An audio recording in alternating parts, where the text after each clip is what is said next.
Mahadev versus Jalandhar. प्रिय भक्तों, क्या आप जानते हैं प्रभु शिव शंकर के ऐसे दैत्य पुत्र के संदर्भ में जिसकी उत्पत्ति महादेव की क्रोधाग्नि से हुई, जिसकी रोने की आवाज से समस्त संसार भयभीत हो उठा और कोई भी देवता युद्ध में जिसे पराजित न कर सका। प्रभु शिव शंकर का वो दैत्य पुत्र जिसने स्वयं को महादेव से सर्वोपरि समझ उनसे युद्ध किया। आइए जानते हैं प्रभु शिव शंकर की क्रोधाग्नि से उत्पन्न हुए उनके राक्षस पुत्र जलंधर की कथा, जब प्रभु महादेव को अपने ही पुत्र जलंधर से युद्ध लड़ना पड़ा और क्या हुआ उस युद्ध का परिणाम।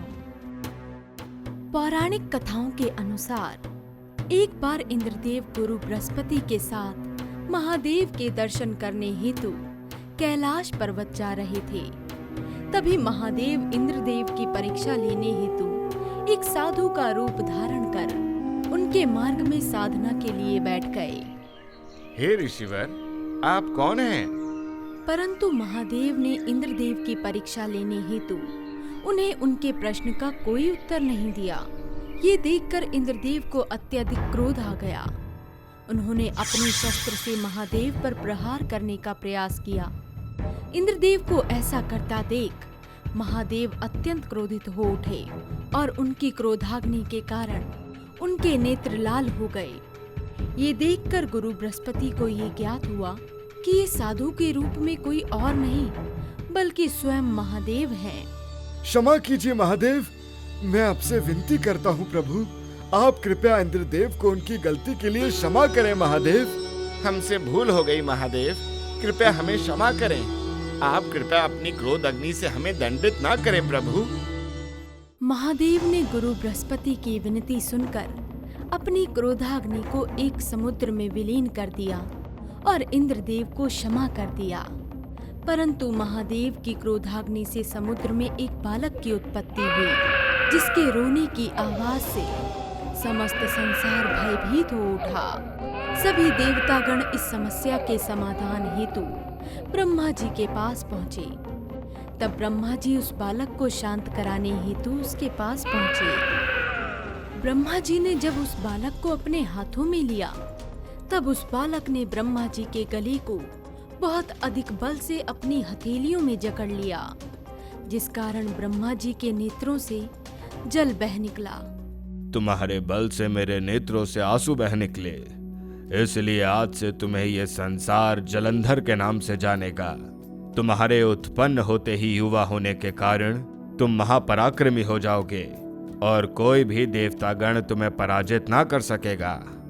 परंतु तुम्हारा संहार केवल महादेव के हाथों ही संभव होगा।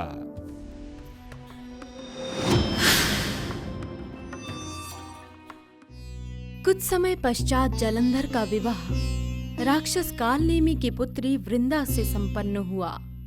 वो एक महान पतिव्रता स्त्री थी।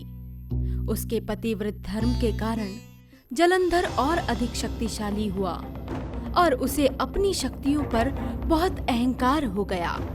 वृंदा के पतिव्रत धर्म के कारण स्वयं महादेव भी उसका वध नहीं कर सकते थे।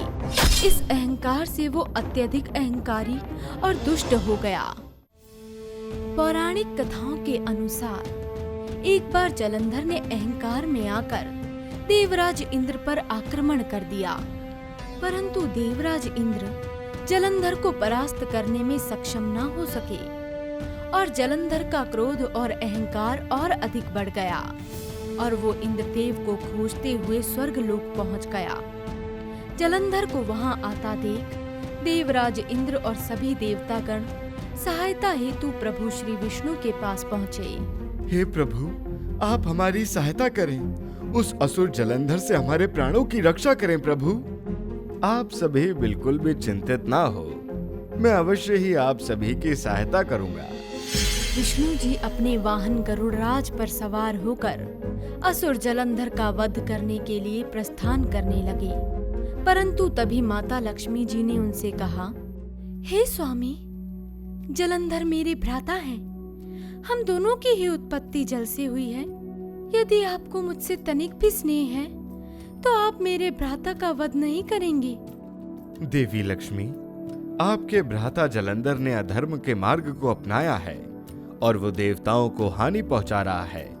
आपके कथन अनुसार मैं जलंधर का वध नहीं करूंगा, परंतु अभी मेरा युद्ध भूमि में जाना अति आवश्यक है।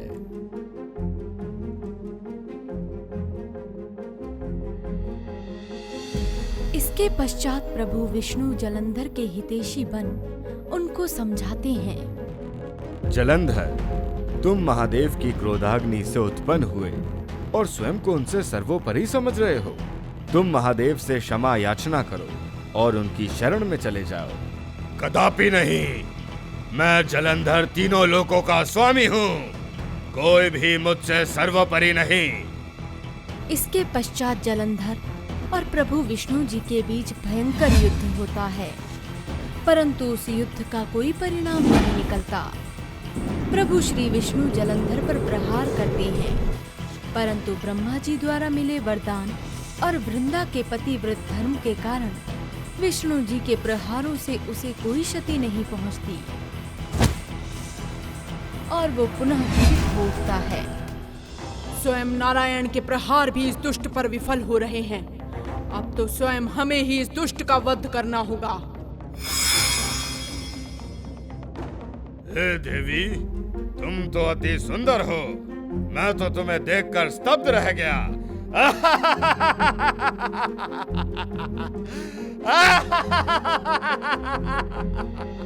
दुष्ट, तुमने महादेव की अर्धांगिनी पर अपनी कुदृष्टि डाली है।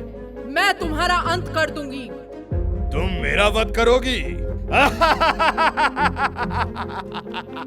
मैं सर्वशक्तिशाली जलंधर हूँ, सबसे श्रेष्ठ। मैं ही तीनों लोकों का स्वामी हूँ। कोई मुझे नहीं मार सकता। मैं सबसे शक्तिशाली हूँ। महादेव भी मुझे कोई हानि नहीं पहुंचा सकते। दुष्ट, तुमने स्वयं को महादेव से सर्वोपरि समझने का दुस्साहस कैसे किया? मैं तुम्हें जीवित नहीं छोड़ूंगी। इसके पश्चात जलंधर और माँ महाकाली के बीच भयंकर युद्ध आरंभ हुआ। माँ महाकाली के हर प्रहार के बाद भी जलंधर पुनः जीवित हो जाता था और इस प्रकार इस युद्ध का भी कोई अंत न था। तब स्वयं महादेव ने जलंधर का वध करना उचित समझा। जलंधर, तुम अति पराक्रमी हो, परंतु तुमने स्वयं अधर्म का मार्ग चुना है। तुमने पूर्व में देवताओं की अर्धांगिनी पर अपनी कुदृष्टि डालकर बहुत बड़ा महापाप किया है, परंतु अब तुमने महाकाली, जो स्वयं काल अर्थात महादेव की अर्धांगिनी है, उन पर भी कुदृष्टि डालकर स्वयं अपनी मृत्यु को ललकारा है। जलंधर, अब तुम्हारा अंत होना निश्चित है। जिस प्रकार तुम मेरी क्रोध अग्नि से उत्पन्न हुए हो, आज उसी प्रकार मेरी क्रोध अग्नि से जलकर भस्म हो जाओगे। ब्रह्मांड की कोई शक्ति आज तुम्हें मेरे क्रोध की अग्नि से नहीं बचा सकती। मैं अति पराक्रमी हूँ। मुझसे पराक्रमी कोई नहीं। कोई मुझे पराजित नहीं कर सकता। तुम्हें अपनी शक्ति पर बहुत अधिक अभिमान हो गया है। तुम्हारा अभिमान ही तुम्हारे अंत का कारण बनेगा। कोई मेरा अंत नहीं कर सकता। मैं सर्वशक्तिमान तीनों लोकों का स्वामी जलंधर हूँ। कोई मेरा अंत नहीं कर सकता।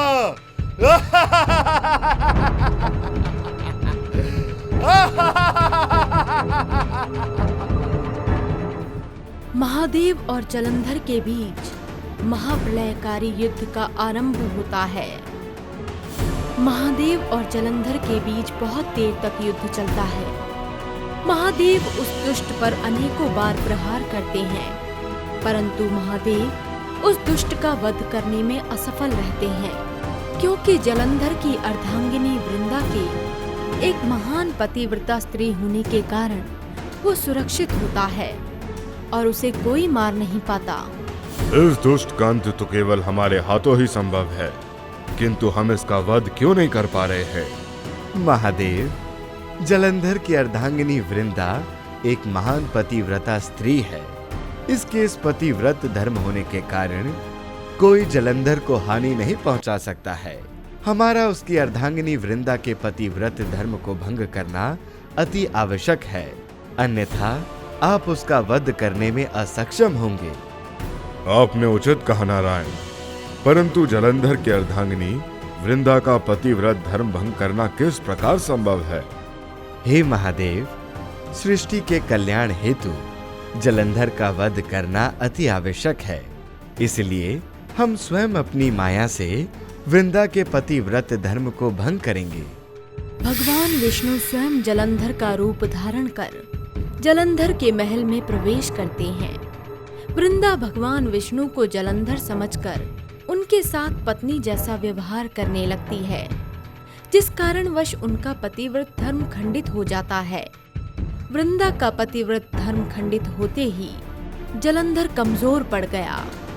तब महादेव ने अपने त्रिशूल से जलंधर पर प्रहार किया और महादेव के त्रिशूल के एक प्रहार से ही जलंधर का सर उसके घर से अलग होकर दूर जा गिरा और महादेव के हाथों उस अहंकारी दुष्ट का सर्वनाश हुआ। सभी देवता गणों ने महादेव के समक्ष अपना शीश झुकाकर उन्हें नमन किया। परंतु जब वृंदा को प्रभु विष्णु जी की इस माया का आभास हुआ तो उसने भगवान विष्णु को श्राप देते हुए कहा कि जिस प्रकार आपने मुझे छला है, उसी प्रकार आपकी अर्धांगिनी को भी एक दिन कोई छलेगा। आपके पाषाण हृदय की भांति आप भी पाषाण के बन जाएंगे और अपनी पतिव्रता अर्धांगिनी को ढूंढते हुए वर्षों भटकेंगे। और इतना कहकर उसने स्वयं को अग्नि में विलीन कर दिया।